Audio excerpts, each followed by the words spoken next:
In the annals of statecraft and survival, there exists a wisdom not taught in the halls of virtue. It is a knowledge whispered in the shadows, a calculus of power that predates morality. This is the doctrine of dark intelligence. To master it is to never be a tool of another man's ambition, but to be the hand that wields the tool. The first law is the law of strategic opacity. A prince, or any man who wishes to rise, must never allow his intentions to be read like a book. If your enemy knows your destination, he will lay traps upon your path. If your rival knows your desire, he will hold it hostage. Therefore, cultivate ambiguity. Let your silence be louder than your words. When you must speak, let your words have two meanings, one for the masses and one for the few who are clever enough to realize they are being managed. The second law is the law of controlled ferocity. It is not enough to be loved, for love is a chain that breaks under pressure. It is better to be feared, for fear is a shackle held by the threat of pain. Yet cruelty must be swift, surgical, and then folded away. The wolf that kills every sheep in the pasture does not eat for a week, he starves tomorrow.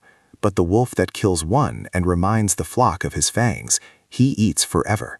You must prove your capacity for violence, then immediately offer the stability of peace. The third law concerns the mastery of appearances. The populace, and even your rivals, judge by what their eyes see, not by what their minds can comprehend. You must appear merciful, faithful, and devout, but you must be ready, in the space of a heartbeat, to act with utter ruthlessness when your position demands it. To possess a virtue and never be able to set it aside is to be a slave to that virtue. The intelligent man wears his virtues like garments, changing them with the weather, while keeping his soul, his true intent, forever naked and unchanging. The fourth law is the law of indispensable selfishness. A leader who acts for the common good is a fool, for the common good is a shifting sand. You must act for the stability of your own power. If your power is stable, order is maintained. If order is maintained, the people benefit incidentally. This is the greatest mercy. Never mistake the machinery of state for a charity. A man who gives away his cloak to keep a beggar warm will soon find himself without a cloak, shivering in the snow, while the beggar laughs in the tavern. Charity begins in the treasury, and it ends at the city gates. Dark intelligence is not malice for its own sake. It is the recognition that the universe is a chessboard, not a nursery. The pieces do not complain about the hand that moves them, they merely fulfill their function. To be a piece is to be vulnerable, to be the player is to be free. Study these laws, internalize them, watch the world not with the eyes of a participant, but with the cold gaze of a cartographer mapping the terrain of human weakness. In doing so, you step out of the game and become the one who designs it. The night is dark and full of fools. Do not be one of them. The fifth law is the law of calculated generosity. When you give, give in the daylight. When you take, take in the dark. A gift bestowed publicly creates a debt that cannot be repaid without the appearance of ingratitude. It binds a man to you more tightly than any chain. But beware the generosity that empties your coffers. A prince who impoverishes himself to buy love will find that love vanishes the moment the gold runs dry. Better to be known as frugal, even miserly, than to be loved by those who love only what you can give them. The sixth law concerns the management of envy. Envy is the disease of the court, the rot of the republic. Men will forgive you for being powerful. They will never forgive you for being virtuous while they are corrupt. Display your flaws strategically. Let them believe you have a weakness, a fondness for games, a wandering eye, a minor vice. This small confession makes your vast competence seem less threatening. The wolf who admits he has a limp is tolerated by the sheepdogs, right up until the moment he springs. The seventh law is the law of the fortified mind. Flattery is the most subtle poison in the courtier's arsenal. It enters through the ear and clouds the judgment. The man who believes his own praises has already lost his crown. He merely hasn't fallen from the throne yet. To resist this poison, you must cultivate a counselor who hates you, not openly, not enough to move against you, but one whose nature is to contradict. Listen to this man. He will tell you what the flatterers conceal. He is your mirror, and the mirror never lies. The eighth law governs the timing of action. Fortune is a woman, And like a woman, she favors the young, the bold, and the impulsive. But boldness without preparation is suicide. You must seize the opportunity only when you have already positioned the pieces. This is the paradox of action. Wait too long and the moment passes. Move too soon and you stand alone. The Machiavellian mind does not rush, nor does it delay. It watches the hourglass, and when the last grain falls, it moves with the certainty of a landslide. The ninth law is the law of unnecessary truth. Truth is a weapon, not a sacrament. To speak a truth that serves no purpose is to waste your ammunition. To speak a truth that damages your ally is to arm your enemy. Let silence guard what honesty would harm. When you must wield truth, wield it like a surgeon's blade. Cut precisely. Cut where it will do the most damage to your enemy's position. And when the wound is made, step back and let them bleed in public.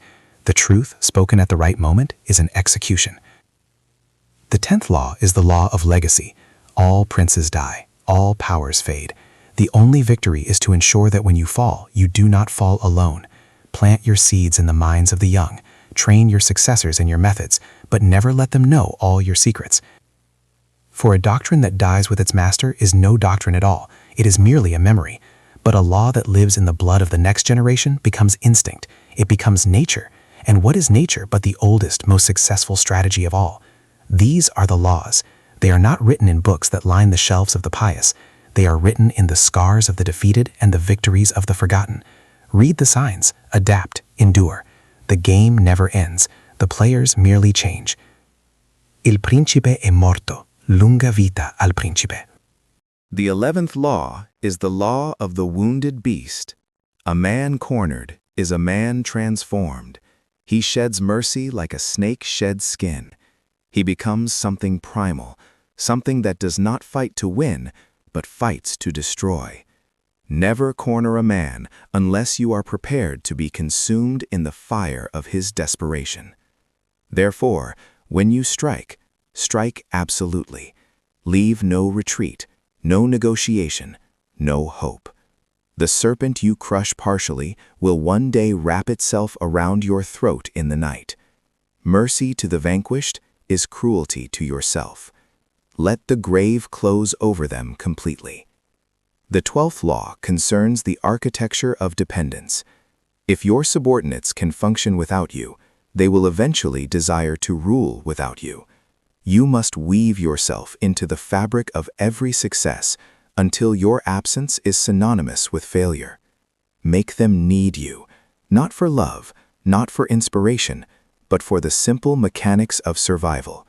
Let them believe that the sun rises because you command it. When they cannot imagine the world without you, you have achieved more than loyalty. You have achieved gravity. The 13th law is the law of the hollow crown. Power does not reside in the throne, nor in the scepter, nor in the title. It resides in the belief of the beholden. A king without subjects is merely a man in expensive clothes. Never forget what you truly are, and never let them forget what they are. Remind them, gently, constantly, that their prosperity, their safety, their very breath is a privilege you permit. Gratitude is the memory of a favor. Fear is the memory of a lesson. Lessons last longer. The 14th law governs the reception of bad news. The messenger who brings tidings of defeat is often punished, as if the crime were his own. This is not injustice, it is instinct. Men destroy the reflection of their own failure. Be wise. Be the bearer of your own bad news. If disaster comes, walk into the throne room with your head high and your voice steady. Deliver the blow yourself. Own the failure. In doing so, you rob your enemies of the weapon of your humiliation. You become the master of the storm, not its victim. The 15th law is the law of the poisoned well. When rumor rises against you, do not chase it. To chase a rumor is to give it legs. Instead, poison the source. Discredit the speaker so thoroughly that every word they have ever spoken becomes suspect. A man's reputation is his armor. Pierce it, and he bleeds from 1,000 wounds. Guard your own reputation as a miser guards his gold, but more importantly, study the armor of your rivals. Find the rust, find the crack, tap it.